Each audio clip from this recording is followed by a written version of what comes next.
you're sitting there with your coffee and you're looking out your window in your office. How do you come up with a butterfly shifter? Good adventures, everybody. I'm Melissa Bonzak, and welcome to episode 120 of Books Cubed, the show where I chat with indie authors you should be reading. Today, I'm chatting with TK Lawyer. She is an internationally best-selling, award-winning paranormal and contemporary romance author. She writes what she loves with a realistic twist. Fiery paranormal romance with curvy girls and alpha, protective, possessive males. I think of her as the angel lady. Welcome, TK. Hi, thank you. Thank you for having me on. I am excited to chat with you again. We chatted a couple years ago. This was the book we were chatting about, which is Oh, cool. Centurion. It's book Yes. 2 in one of her angel series. And there's like, how many books in that series now? 5. 5. I was thinking it was more. Yeah, no, there's 5. There's 5. Okay. But there's other series with the angels, right? Um, I have other individual books. That's the one series that I have. Yeah, they're all Yeah. guardian angels. Today, though, we're going to talk about one of her new books, which is called The Unwanteds. And if you're on Oh, video, look at the abs on that gentleman. I Oh know. Look at that book my. cover. Yeah. So tell everybody about the new book. Well, The Unwanteds is my latest anthology, and it has several stories. These are different though, because when I came up with the book idea, I was thinking, I like writing about shapeshifters, but there are shapeshifters that are unknown. There are shapeshifters that are uncommon, and they need their stories written too. So, and they should have HEAs. Everybody should have an HEA. So I said, why don't I write those stories? So that's what The Unwanteds is about. And you will see some uncommon shifters in there, like a butterfly shifter. You'll have a porcupine shifter, a skunk shifter. It's pretty cool, the shifters that are in there.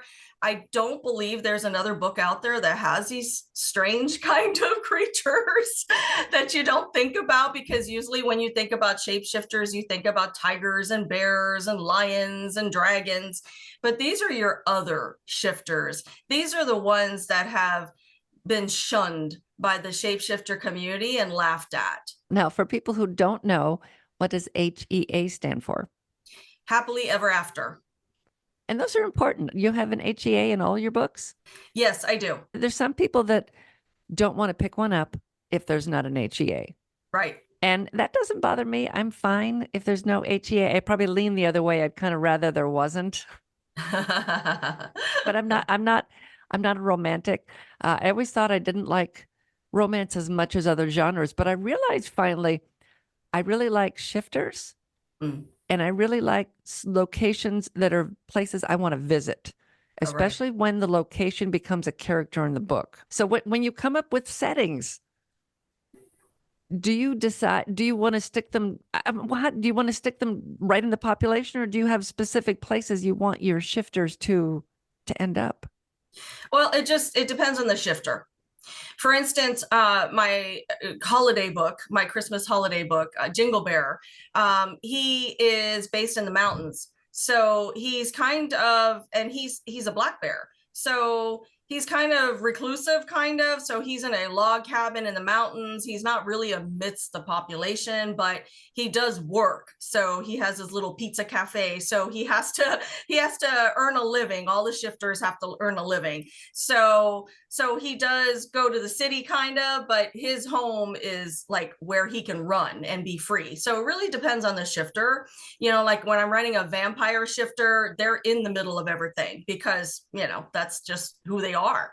So they'll be based in cities. They'll be based, sometimes they'll be based kind of in a reclusive area off the city, but they're right there and they like being, of course, in the dark. So they just love that. That's like what they thrive on because nobody sees them and they're fast and quick and they can do things and nobody realizes. So it just really depends on what I'm writing and who I'm writing, what the being is, and where I see them, located. Now, are the shifters always men? In my books, mostly, but in the Unwanteds, there is a female shifter that I know I don't tell anyone who picks up the book. I just tell them it's a secret shifter. So right now, for you all listening to this, you do know that there is a female shifter, and she is in one of the stories, and she pops up, and it's a pretty cool story. So I like now, to surprise my readers. yeah, that's fun, and I don't like watching movie trailers. I watch the first couple of seconds of one and go, okay, yeah, and then stop because they always give the story away. And I'm always careful when I read blurbs because sometimes too much gets given away, and I Right. want I want that surprise. I want that twist. I don't want to know. Um, I don't want to know what's going to happen. I don't want to know that someone's going to become a butterfly, you know? Right, right. Yeah. So I mean, you're sitting there with your coffee and you're looking out your window in your office. How do you come up with a butterfly shifter? The butterfly shifter is a favorite because people are like, "Oh my gosh, wow, that was really interesting," because nobody would really think of that. But I just thought, I love butterflies.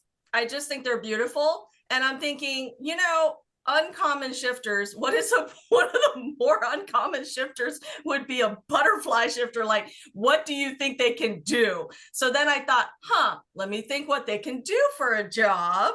So, and then when you got to read my book to see what he does, but it's a pretty cool book. So I love it because it's so different and it's so unique, and I had a lot of fun writing it. It's just the whole idea of unusual shifters, I think is super cool.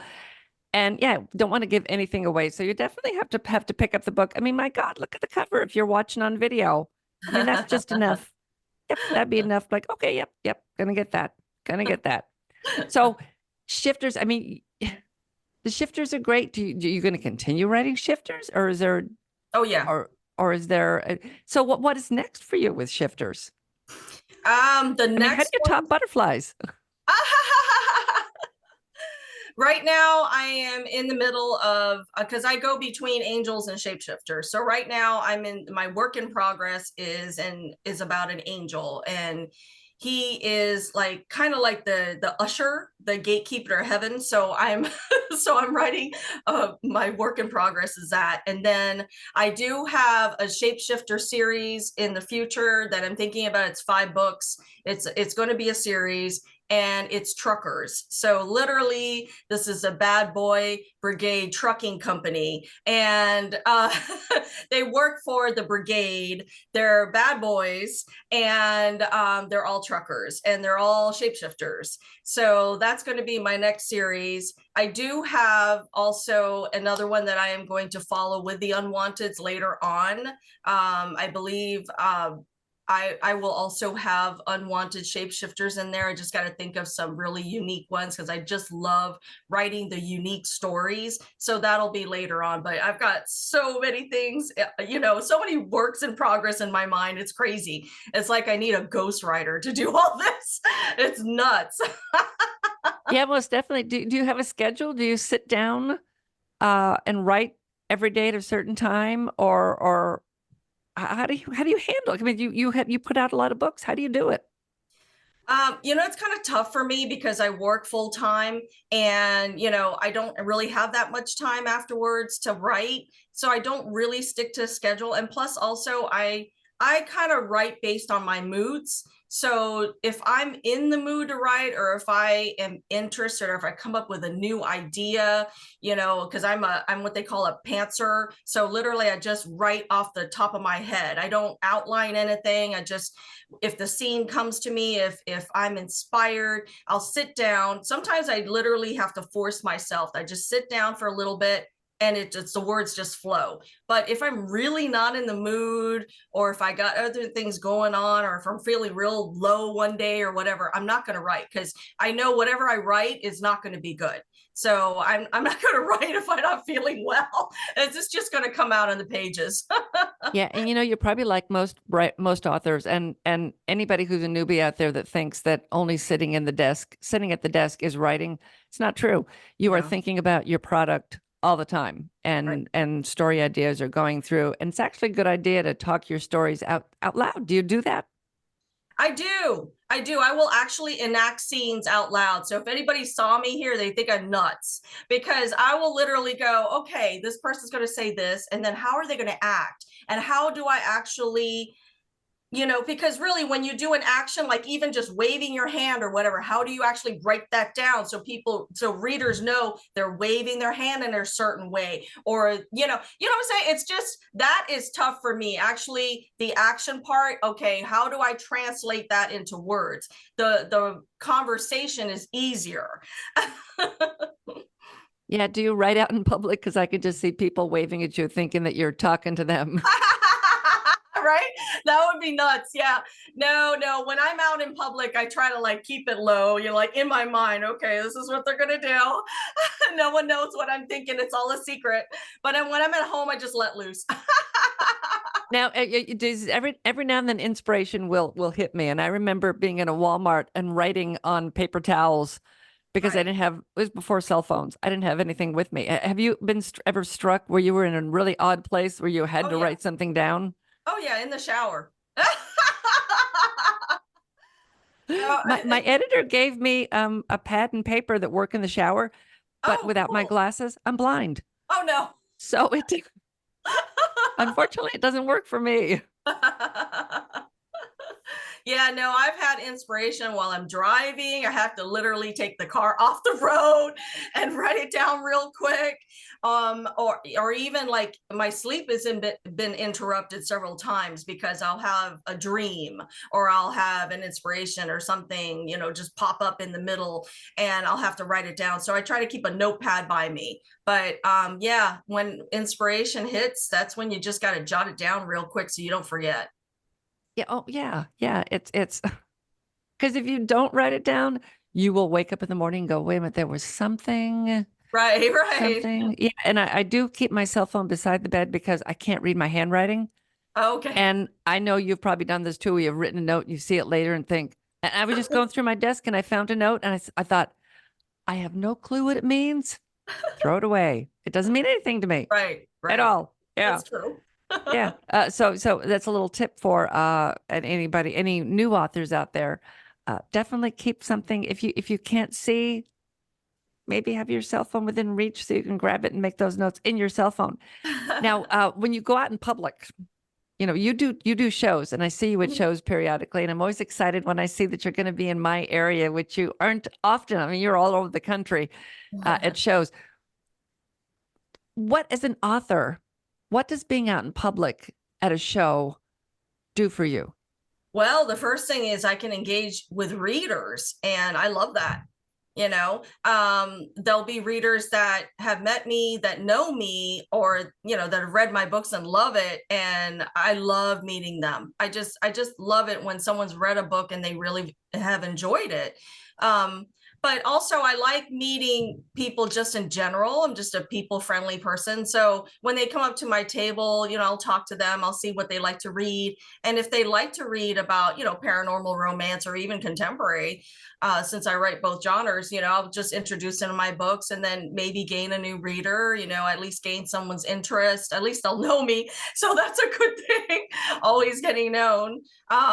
And I'm trying to meet like different kind of populations now. So my last year, I went to Tampa Bay Comic Con. That was my first Comic Con. I was really excited about that. I'd never been to a Comic Con, but I heard that, my books might fit, at least the paranormal. And I was really surprised.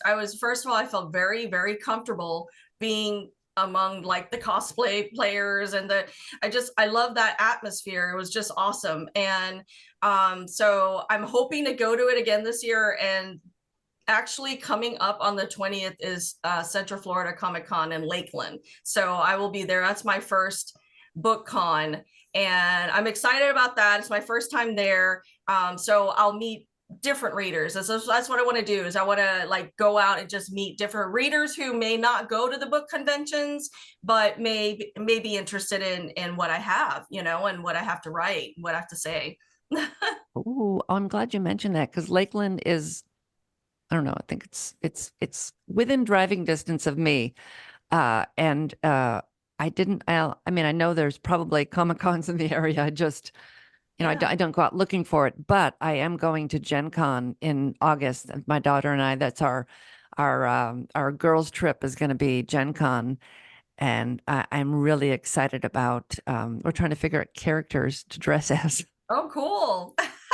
I don't know. So I may have to go and just, so the one in Lakeland, you will have all of your books and, you also have something else cool. You have coloring books. I do. I do. I have 4 of them now.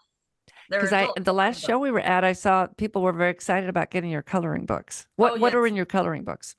Well, I have 4 of them. One of them is a magic world of other beings, and that one specifically is based on my paranormal creatures, like the ones that I have. Like I have a shark shifter in one of my book shifter shorts, and gargoyles and vampires and things like that. So they're all coloring books. So that one literally has those beings, and then I have one that's angels.